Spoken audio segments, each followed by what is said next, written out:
ඉතින් යාළුවනේ මගේ දැනුම හැටියට ඔයාලට යම් දෙයක් කියන්න හිතුණා.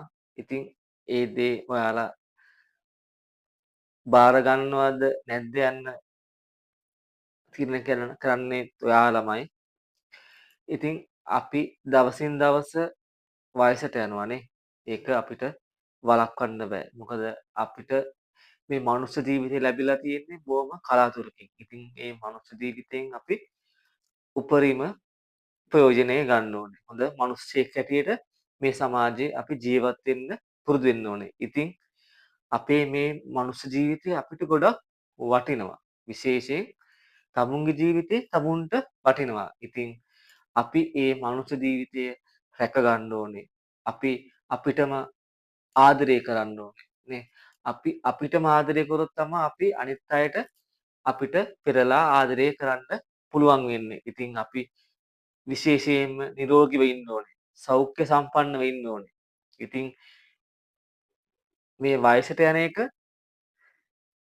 කියනවනේ ඉලක්කමක් විතරයි කියලා. ඔව්. අපි මේ වයසට යන එක පාලනය කරගන්න පුළුවන්. ඉතින් අපි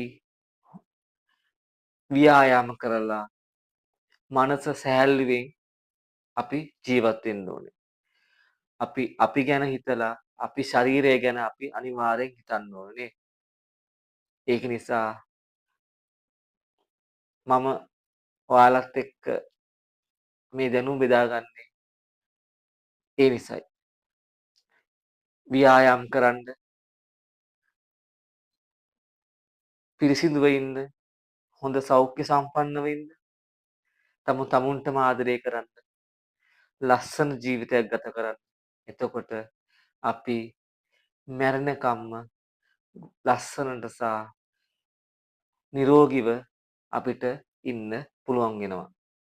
අපි මනුස්සකම හදවතේ තියාගෙන අපි ජීවත් වෙමු. අනිත් අයට අපි උදව් කරමින් අපි ජීවත් වෙමු. එතකොට අපි අපිටම ආදරය කරන්න පුරුදු වෙනවා.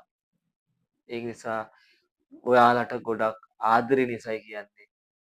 හැමදාම ව්‍යායාම් කරලා මනස සැහැල්ලුවෙන් තියාගෙන අනිත් අයටත් උදව් කරමින් තමුන්ගේ ආගම දහමට ලැබිව ලස්සන ජීවිතයක් ගත කරන්න කියලා ඔය සියලු දෙනාටම ඉතාම ආදරෙන් ඉල්ලා සිටිනවා. ඉතින් ඔයාලට ඔක්කොටම